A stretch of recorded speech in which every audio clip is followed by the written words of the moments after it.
Narasaraopet Telugu Desam party parliament అధ్యక్షుడు కొమ్మలపాటి శ్రీధర్ మాట్లాడుతూ శవాల పునాదులపై ఏర్పడిన పార్టీ వైఎస్ఆర్సీపీ అని దానికి అనుగుణంగానే నేడు వినుకొండ ఘటన పార్టీ రంగులు పులిమి శవ రాజకీయాలకు తెరలేపారన్నారు.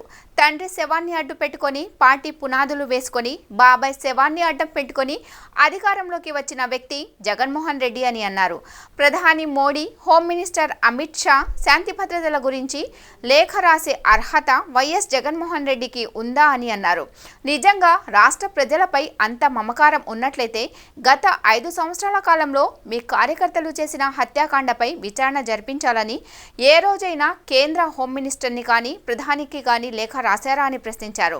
ఉదాహరణకు తోట చంద్రయ్య ఉదంతం కానీ, డాక్టర్ సుధాకర్ హత్య ఉదంతం కానీ, ఎమ్మెల్సీ అనంతబాబు శవాన్ని డోర్ డెలివరీ చేసిన సందర్భం కానీ లేఖ రాసి ఉంటే బాగుండేదని అన్నారు.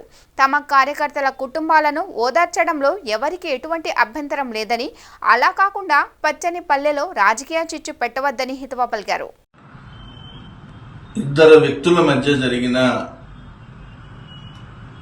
ఘర్షణ, హత్య ఈరోజు తెలుగుదేశం పార్టీకి ఆపాదించడం అనేది చాలా సిగ్గుచేటు. శవాల పునాదుల మీద ఏర్పాటు అయిన పార్టీ వైఎస్ఆర్ పార్టీ. ఒకసారి గుర్తు తెచ్చుకోవాల్సిన విషయం. నీకు 2019 నుండి 24 వరకు ఒక్కసారి నువ్వు ఆలోచించాలి.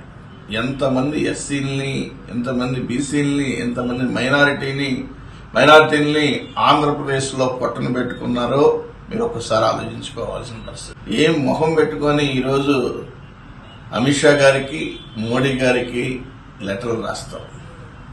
శాంతి భద్రతల్లో తెలుగుదేశం పార్టీ, తెలుగుదేశం ప్రభుత్వం, కూటమి ప్రభుత్వం శాంతి భద్రతల్ని ఎలా కాపాడాలో దక్షత కలిగిన చంద్రబాబు నాయుడు గారికి తెలుసు.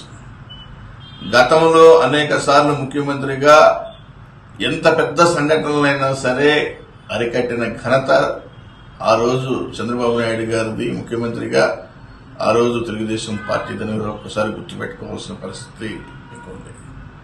ఈరోజు హత్య రాజకీయాలకి care of address YSR party. ఆ రోజు మీ తండ్రి గారు చనిపోతే ముఖ్యమంత్రిగా ఆ రోజు శవ రాజకీయాలు చేశావు. అదేవిధంగా మీ బాబాయ్ హత్య రాజకీయాన్ని నీ యొక్క గెలుపు కోసం ఆరాటపడ్డావు. శవ రాజకీయాలు చేశావు. శవాల మీద నడిచారు. ఈ రోజు కూడా ఒకటే గుర్తుపెట్టుకోవాలి. పరదాలు కట్టుకుని 5 సంవత్సరాలు తిరిగావు. ఈరోజు ప్రజలు గుర్తుకొచ్చారు, నీకు అనుచరులు గుర్తుకొచ్చారు. ఒకసారి గుర్తుపెట్టుకోవాలి. తెలిసి తెలియకుండా ఏది పడితే అది మాట్లాడితే చెల్లుబాటు అడ్డుకోవడం అనేది ఇది నీ జమీనా కాదు. ఈరోజు ప్రజల విఘ్నతతోటి నేను ఇంటికి పంపించారు. ఎక్కువగా మాట్లాడి ప్రజల మధ్య నవ్వుల పాలు కావద్దనేది హెచ్చరిస్తున్నాను. ఈ సంఘటన మీద వినకుండా మీరు వచ్చినందుకు, వచ్చి శవరాజకీయాలు చేస్తున్నందుకు, పార్టీ మీద బురద చల్లడానికి ప్రయత్నించినందుని పూర్తి స్థాయిలో ఖండిస్తున్నాను.